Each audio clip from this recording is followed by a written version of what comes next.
Greetings. My name's Guy Dauncey, and this is the show Change the World, where I like to invite people onto the show who share my passion for big, bold, exciting solutions to address some of the craziness we're facing in the world. And today we're talking about the evolving relationship we have with animals.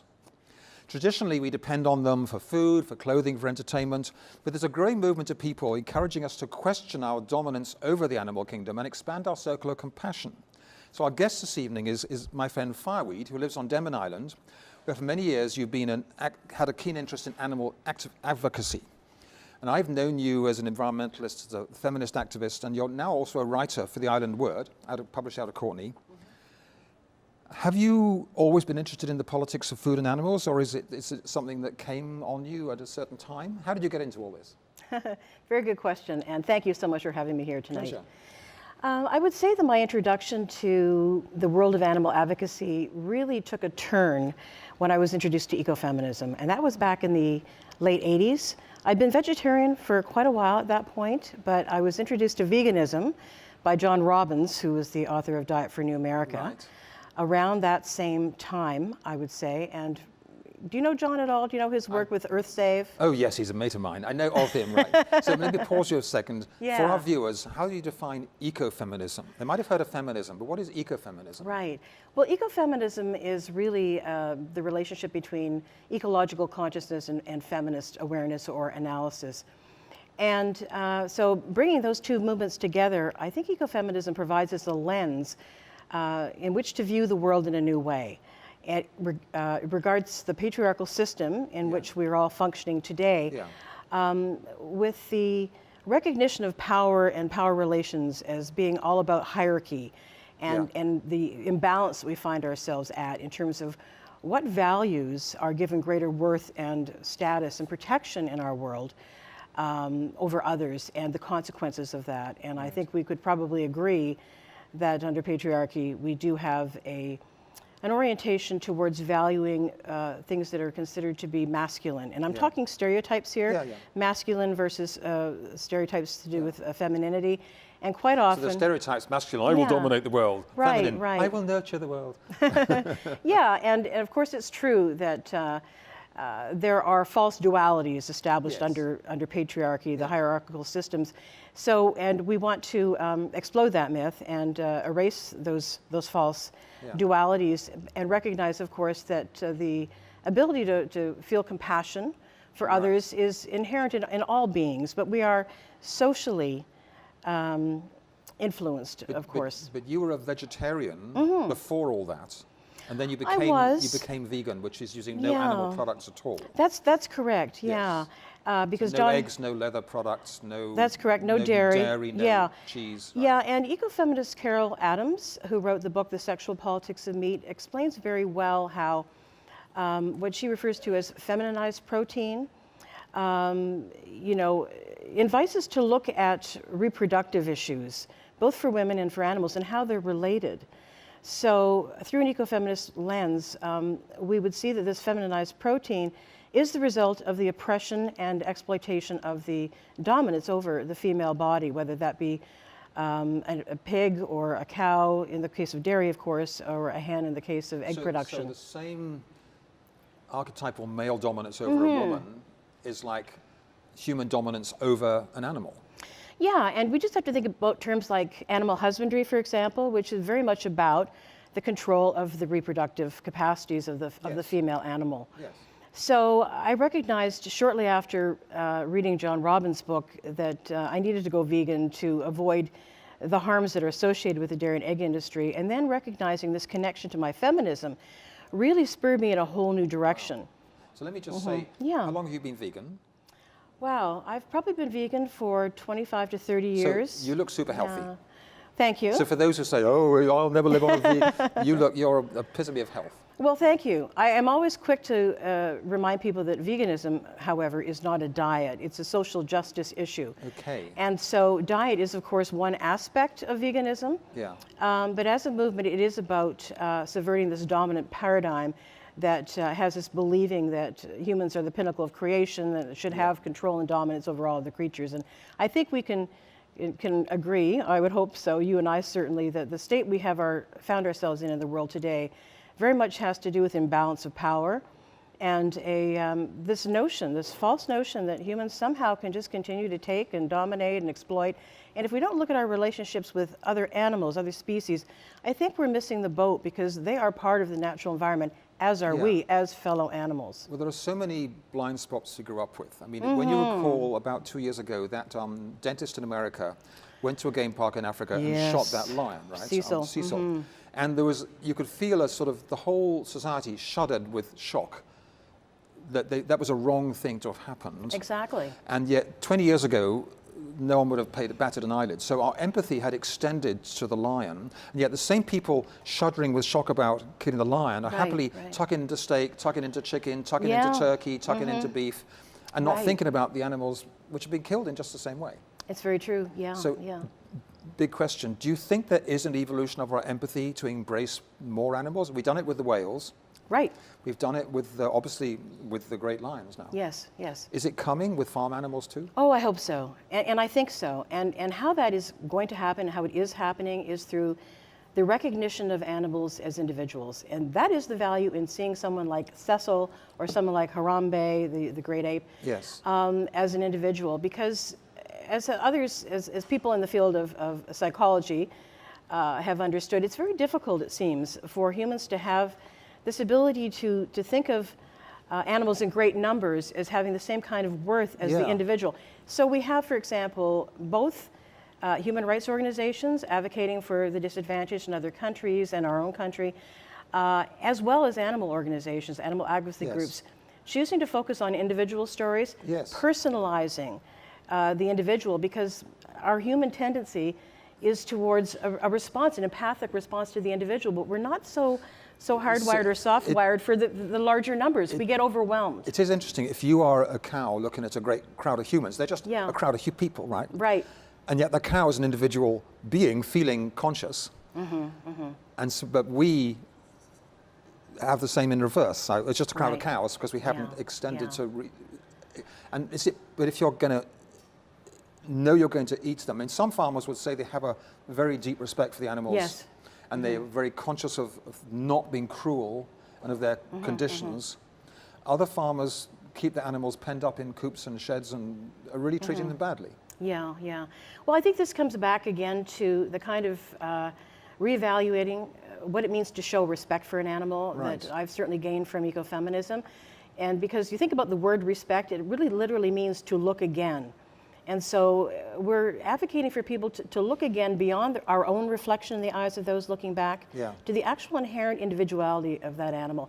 Now, when it comes to farmers who've somehow dissociated themselves, they may have a bond of a certain kind, but then they go on to send that animal off to slaughter. This is not to say that this isn't a very difficult decision for a lot of these people. In fact, we're seeing an increase. Every single day there's a new story in the news, it seems, about a farmer that's decided, that's enough, I'm sending my animals to sanctuary, I can't do this anymore.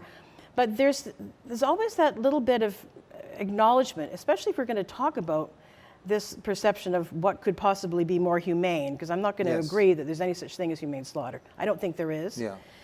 But there's this tendency to sort of distinguish between styles of farming.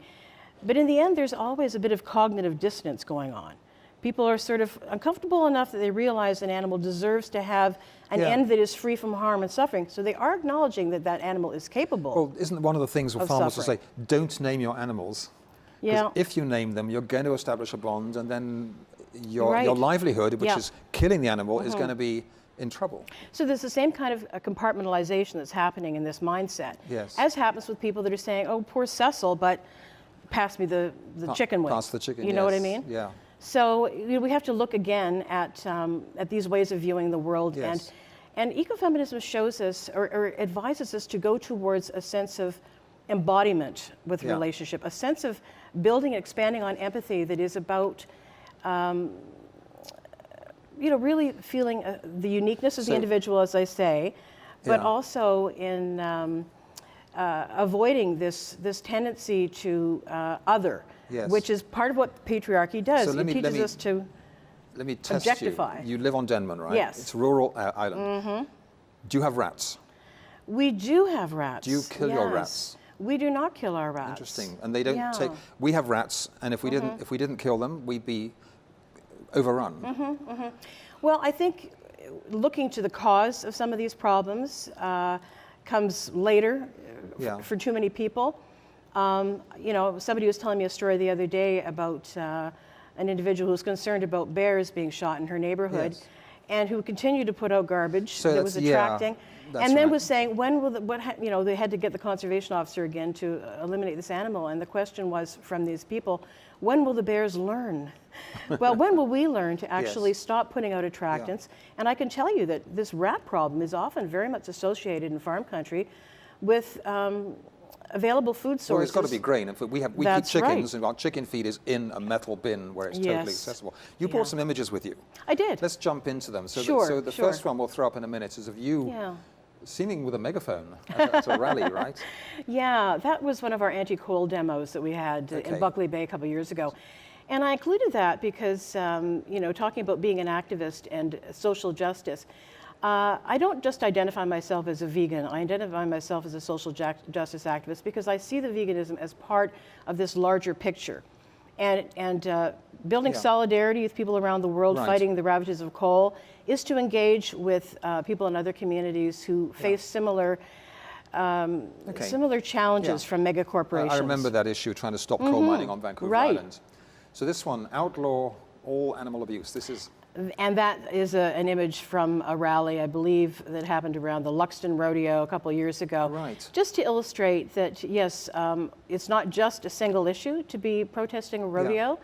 It is about recognizing that animals are abused routinely and to question that. I think we have a role to play in getting out there and being visible with our critique of that dominant cultural model. It's not enough to stay at home and complain about it. We have to get out and be visible. Yes. And so the next image is of a truck. Tell us what's happening here. Right. That's Burlington. And my dad passed away last year. But I would go to see him in Burlington. This is Ontario, right? Yes, his retired living complex there in Ontario. And I knew that these actions were happening just up the street outside of Pearman's. So this is a truck with sheep, with cows in it? No, it's actually pigs. And Fearman's pork producers, it's one of the largest slaughterhouses in Ontario. And they slaughter hundreds of thousands of animals routinely. And there have been these vigils going on for 6-7 years now outside of Fearman's, originally led by, and still led, I guess, by Anita Kreintz, who was recently in court, charged with criminal mischief for daring to show compassion to these animals by providing them water through these metal grates. So that's all that's happening? People are just giving water to the pigs? Yes, and bearing witness. And that's what I was there to do in this last opportunity I had to join with these demonstrators. Right. To bear witness is a very, very important and empowering act. Yes. And it's not just about being visible. As I was saying, we need to get out there and show the world that people are paying attention and questioning the dominant paradigm. We need to be engaging in civil disobedience. And so it was a great gift, actually, when Anita was charged with criminal mischief. One of the drivers got angry about her so-called tampering with his product he was delivering to the slaughterhouse. These animals aren't going to be coming out alive. So this is an act of mercy. This ended up going to court and generating interest around the world.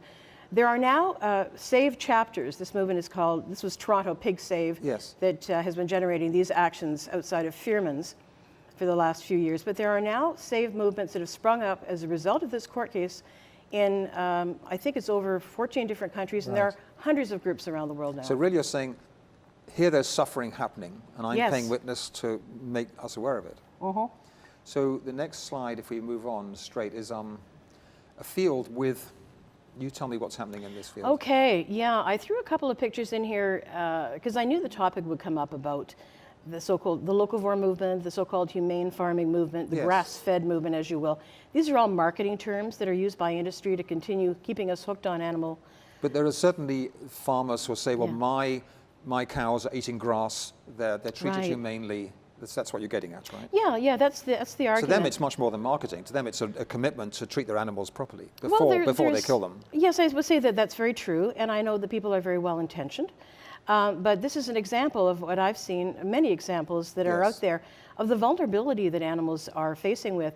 We think on the one hand it's more humane to have them outside of a CAFO situation. CAFO is a That's the feedlot operations, the factory farms that exist, Okay. where animals are packed in. We think Yes. affording them greater freedom Yeah. is a good thing. Well, of course it is during the short course of time that they're allowed to live. Yes. On the other hand, they are vulnerable, and they are always taking up the space that would be used by wildlife, generally speaking, in a small community like my own. And they are bait for the wildlife that exists. So we see animals like raccoons and mink, you know, even bear and cougar have been killed where I live. So this is 2 or 3 sheep remains of, is it? I believe that's probably just one carcass, but Yeah. when I saw it, it was because there were dogs tearing that carcass apart. Right. And there are many examples that I could share about animals being left unattended, people not paying close enough attention to the so-called humane treatment of their Right. animals. So there's two things going on here. There's the fact that animals are vulnerable to predation, Yeah. and also they take up a great deal of space that could be Yeah. used for growing food that's directly accessible to people. Well, I mean, I'm vegetarian myself, Uh-huh. but not vegan. And I do know that the numbers are something like that. You know, for every 1 acre of land Yes, yes. to feed a meat eater, you can feed 8 vegetarians or something like that. So there's, Mm-hmm. if you look at feeding the world, Absolutely. there's no shortage of land in the world, even for 10 billion people, if we eat a much more vegetarian diet. Exactly. And you Yeah. know, Guy, if we were to take all of the animals currently in confinement in these horrible situations we can all agree are really bad, we'd need several planets to be able to allow them. To release them, you mean? That's right, to have them living Right. these kinds of short Wow. lives in a better context. Yeah. So let's remind ourselves here that it's actually a market niche to be able to afford to buy these supposedly better raised animals that have some And freedom. The paradox is that, though, in China, when people have living in poverty in the villages, Right. they're just eating rice and more rice and more rice. So when they get money, they want to buy meat because they see Yes. meat as being a sign of not being struggling under so much poverty all the time. That's right. It is a sign of prestige. And this brings us back to ecofeminism, recognizing patriarchy as this dominating mindset that needs to be challenged. Because under that construct, we have meat associated with masculinity and power. Yeah. We have vegetables associated with femininity and weakness. These are ridiculous Well, also, concepts. in Thanksgiving, we celebrate killing the turkey. In Chinese weddings, they'll celebrate killing the shark and eating the shark's fin Yeah, without any thought for we're wiping the world's sharks out. Right, and these are very arbitrary ideas we have about animals and their power. It's really mythological, Yeah. but it's socially constructed. So we know today, for example, that we can get plenty of protein from a well-balanced, varied Yes. vegan diet. We Yeah. don't need to look to animal products for anything. And for the same reason that we should stop using land, wasting land for growing livestock, and feed people directly with the crops that can be grown there on arable land, Yeah. we don't need to pass these nutrients that all originate from plants and the sun, originate Yeah. through the body of an animal to feed us. Right. So next, a truck. Tell us what's in this truck here. Oh gosh, that's another example of this myth of how animals are supposedly afforded greater respect when they're raised in smaller numbers. This is a pig as well, is it? This is a pig, and I had quite a few images from this interaction with these folks in downtown Courtenay one day. Seeing this bloodied animal on the back, just actually bolted in with a big spike driven through its leg to the back of this truck. Literally, when they pulled into this parking lot, dripping blood all over the pavement. And these people are very nonchalantly explaining, oh yeah, well, we were taking this pig, Yeah. which we raised, to someone to butcher for us. I later found out that it is illegal, actually, to transport. This is why we have live transport trucks. You're supposed to deliver an animal to the butcher alive, which is another whole complex set Yeah. of problems with transportation. Yeah. So this was a very, now if we'd seen a dog in the back of a truck, in this kind of condition, bleeding, people would be outraged. That's totally true, yes. You know, we so- put dogs are here, Yes. pigs are there, we separate them And in really, our minds. what is the difference? We have been socially conditioned to separate the worth and the value of these animals one from the other. But you talk about China. In China, people do eat dogs routinely. And my opinion is not that we should be pointing the finger at other Yeah. countries that have these, what we consider often to be barbaric practices, Yeah. but to take responsibility for what's going on in our own backyards Yeah. and address our own privilege of choice and how we could be making different choices that are both Right. more environmentally respectful, more compassionate, and just more forward-thinking Yeah. about the world and the challenges we face for feeding an increasing global population. So here we have 4 heritage pigs. That looks like. Okay, you know where we are here now? We are at Rasta Sanctuary on Vancouver Island. And this is in Okay. Chemainus. Lucy Cherney, I believe is how you pronounce your last name, moved her sanctuary. Rasta stands for, oh gosh, something to do with threatened animals, Yes. rescued and threatened animals. Okay, yes. And she provides a wonderful educational resource there in Chemainus. It's closed now for the season, but during the summer months, There are opportunities for the general public to come in and get educated about what happens, how farmed animals arrive on our plates, and what's really wrong with this system that we depend upon. So many people. How do they arrive at her sanctuary? Well, they're rescue animals. They come from a variety of different places. Lucy does have her numbers capped at this time. She's a sustainable operation.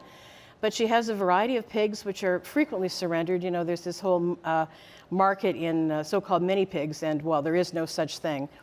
But she has beautiful animals of every description there at the sanctuary.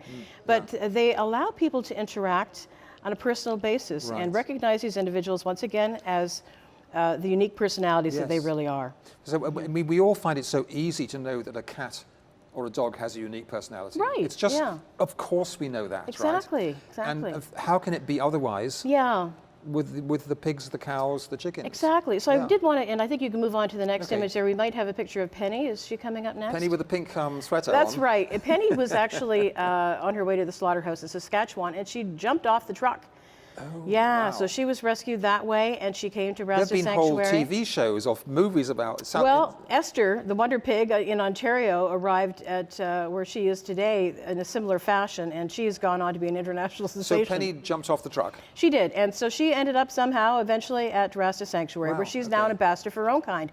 And I wanted to juxtapose these images of happy, content animals that are being properly cared for and loved as the unique individuals they are, with that poor animal in the back of that truck, who may have had the odd pat on the head for all we know during the course of her brief lifetime. She was female, but her early death was certainly not treated with any dignity or respect. Right. And gobbledy, turkeys. Just more examples of animals that are, I think, pertinent. Are they at the sanctuary as well? They are at Rasta Sanctuary, and those turkeys are not going to wind up on somebody's dinner plate. Yeah. And I would just say, as we enter this holiday festive season, that peace begins on our plates. Turkeys are very interesting and actually intelligent creatures. We've been misled about a lot of the animals that are farmed. And we need to learn to respect, look again at them, and reconsider them as not food, but friends. So let me put to you, some people will say, well, it's all very well being vegetarian, but isn't the food boring and bland? And you just, I love the taste of meat. And I know what my answer would be, because I'm vegetarian too, but what's your answer, Fireweed? Oh boy, the sky's the limit when it comes to what you can do with food combining vegetables and plants, fruits, seeds. And I will tell you that I'm very pleased to have a great reputation as an excellent vegan chef, and I enjoy very much providing beautiful foods, meals for people that both extol the nutritional value of eating a plant-based diet, but also how beautiful and creative we can be with our food. And not everybody is inclined in that direction. Not everyone wants to spend time in the kitchen. For me, it's an art form and just an expression of love and a form of my activism. But for those people that are busy and don't have time to spend as much time for food preparing, there are so many options on the market today. But I would underscore, and this is very important, Guy, that all of these new products we have accessible to us provide this image that veganism is growing exponentially, and it truly is. We have more products available to us now than we ever have before that are vegan friendly. You walk into the store and you can see almond milk, cashew cream, and dairy is on its way out, I will tell you. These new food regulations coming in for Canada, they are no longer going to center dairy and or meat products, as necessary on the food paradigm, or the food, what do you call it, the food chart, whatever, for recommended for dietary intake. They're not necessary, and so we're finally going to see that recognized. However, while we have great progress happening for veganism on the commercial end of things, we have more animals being farmed than ever before. So we come back to the problem of capitalism, because even though these big companies are creating more opportunities for us with our choices, they are also always looking for new markets. So their mandate is grow the company. That is I've exactly got my quarterly correct. returns, I've got my shareholders, I've got to make it a profit, I've got to grow, so I've got to sell more product, I've got to kill more animals. Exactly. And where does this, and so it's all about commodification. And what we have done is we have commodified the bodies of animals so that they become expendable products. They're no different from pencils or toasters. And we see what's happened with Brexit. In England? Oh my gosh. With these new trade regulations that are coming in, they have just voted in Parliament in England to take away the recognition of animals as sentient beings capable of harm. I saw that. So what's yeah. going to happen now is that there's going to be an influx possibly So of... they formally voted that animals Yeah. have no feeling. Yes, so Which is totally wrong, obviously, right? Yes, so we must recognize that we're not necessarily on a straightforward trajectory Okay. towards progress. So we've got about 3 minutes Oh, left here. okay. And I know you've got some more images here. Yeah. Briefly, your husband and a great, massive Well, that is bull. a picture of Theodore. Now, Theodore is also living at Rasta. Theodore is the cow or your husband? Theodore is the cow, and he is almost a Guinness Book of World Records, just slightly shorter than the largest cow in the world. He's now lived to 10 years of age, but he was rescued from on top of a discard pile at a dairy farm in British Columbia. Oh my goodness, he was still That's alive. right. He is, and so now he is a obviously cultural alive now. ambassador That's for his kind as fantastic. well. Wow. Because we need to remember that dairy doesn't just come from a mother who is left Yeah. grieving, separated from her You need babies. the bulls. Those males in all of these animal industries Yes. are discarded or treated Yeah. very abysmally. So. Yes, and back to food and growing Yes. food. I should say here that I know as a vegetarian, I'm lucky I have my wife Carolyn Herriot's a great Yeah. cook, and Oh, yes, we're yes. often eating the meal, and the tastiness, the piquant, the shine, the brilliance of it's wonderful. So I Truly. have zero suffering as a vegetarian from fabulous tasting food. Well, that's excellent. You know, last night I was telling you about eating potato salad after Yes. this beautiful dinner that we had, a few leftovers. All of those potatoes were grown in Spuds Co-op on Vancouver Island. And that is a stock-free operation that is a beautiful model Yeah. of how effective it is to grow healthy food directly without including any animal Well, let me inputs just of jump any from kind. the gardening for Yes. the food, obviously, to the potatoes. Yeah, yeah.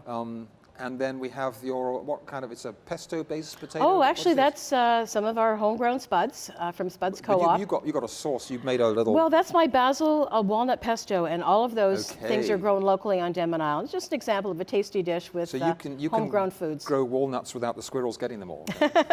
You know, I love watching the ravens pick those walnuts off and cracking them on the sidewalk, and I'm Wow. reminded, rather than thinking of them as a pest, that there is more than enough to go around. Yeah, we had 2 walnut trees, and the squirrels got 100% of them. You have to be on top of it. They will Yes. tell you when they're ready to harvest. That's right. And then we have finally the wrap-up image, some wildflowers, You know, those are cover crops. cover crops. And that's what we use in the Spuds patch to maintain and to boost soil fertility. And I tell you, we have turned over 10 years this acre of land that we use for growing our potatoes into chocolate. The soil is so rich and nutrient dense because we are not passing those nutrients through the body of an animal. Yeah, They are okay. feeding the soil directly. Feeding the soil. Look, our time's run out. This is crazy, right? And I wanted to start nitrogen fixation as for the soil stock. That's what it's all about. Love the animals, love the food, love the soil. That's right. Love life. Make a difference. Make a difference. Look, this has been Yes. fabulous. Like, I'm so glad you came on to share your My pleasure. inspiration with people. This has been the show called Change the World. My name's Guy Dauncey. One of my small contributions is this vision of the future called Journey to the Future. A Better World is Possible. It's a novel set in Vancouver in the year 2032, when so many great ideas are happening that we can really fall in love with the future and no longer be afraid that we're going to make a mess of things. If we follow this kind of activism together, let's do a fist bump. We can make life The beautiful. future is vegan. Future's vegan. Thank you so much for watching, and tune in again next week for more great interviews like this.